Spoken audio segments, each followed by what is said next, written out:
Michelle here with My Designs in the Chaos, where it's always my goal to develop, encourage, and grow your crafting talent and confidence. And we are right in the middle of a series called The Daily Dose of Design, where I am answering all of your questions about SVG files and designing your own SVG files. And so we today are on episode number 17. If you are tuning in, I would love it if you would say hello. Let me know where you're watching from. And if you're watching on the replay, hit replay in the comments, and then I know that you are catching the recap of it. So hello.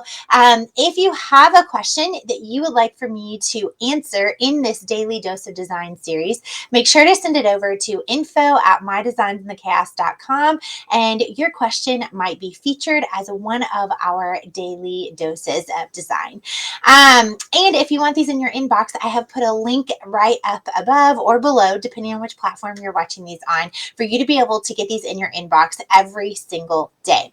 Now, if I miss your question as we are live, I will make sure to go back and respond to your question on the notes. So make sure if you have a question, leave it in the comments or shoot me an email. Feel free to do that. So today, the question that I'm going to be answering is, what about clip art? I got an email that said, okay, I love this series. I'm learning a whole bunch. There's tons of great information, but what if I want to use clip art as an SVG file? What do I do? And so I want to give you 3 different tips that I have for you if you want to use clip art as an SVG in your projects and in your creations. So tip number 1 I have for you about using clip art is you got to make sure that you own the rights to it. Now, I know that can be an unpopular opinion at times because things that people know sell, right?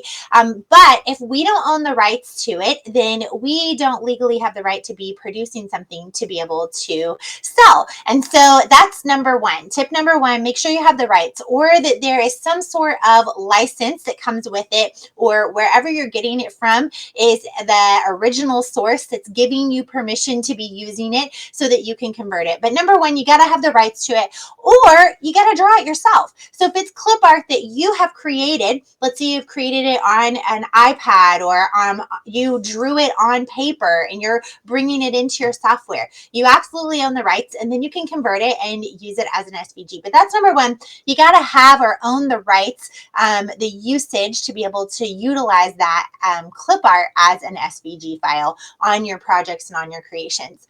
Tip number 2 that I have for you is you've got to convert it.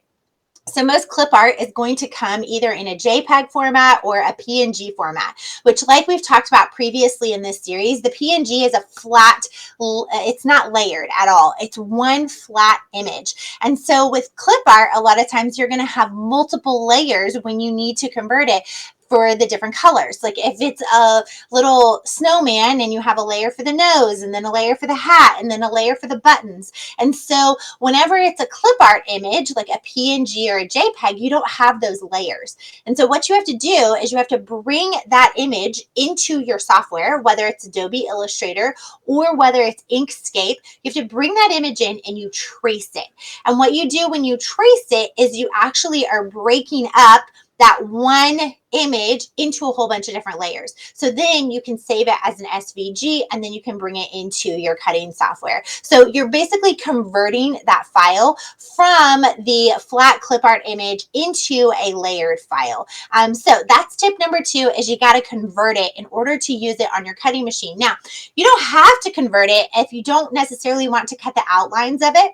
You could also use it as like a print and cut, or print it on printable vinyl, and then you can just use the flat layer. Or if you're doing sublimation, you can do it on a sublimation printer, and then you would just need that flat layer. You wouldn't necessarily need to convert it. Again, though, make sure you have the rights to be using it. But if you're actually going to cut the outlines to use with vinyl, or to cut the outlines for like a stencil or something on your cutting machine, you got to convert it into an SVG file inside either your Adobe Illustrator or your Inkscape or whatever software you're using. So that's tip number 2.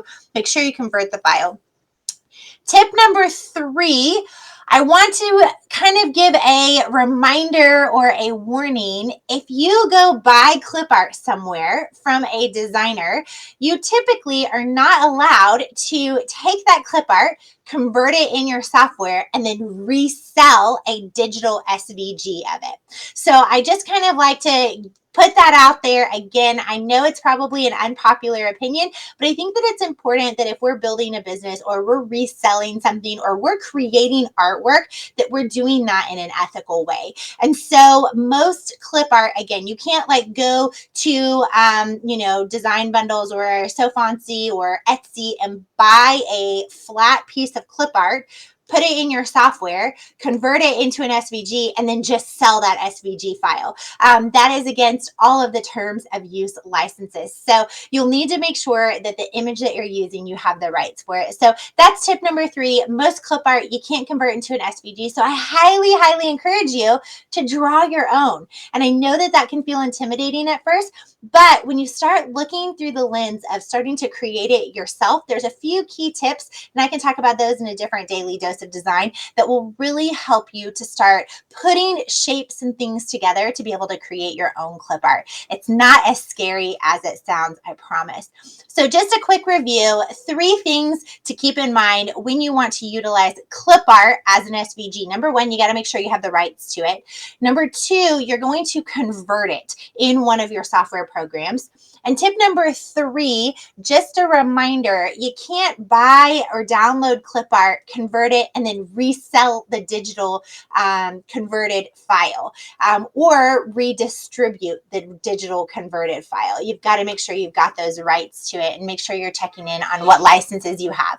Okay, so thank you guys so much for hanging out with me. If you have a question, again, make sure to send it over info@mydesignsandthechaos.com, and maybe your question will be featured on our daily dose of design. If you enjoyed this, or if you have learned something new, make sure to share and show this video a little bit of love. And if you want them in your inbox, make sure to sign up. It's either above or below, depending on what platform you're watching this on. Y'all have a great night, and I will see you soon. Bye.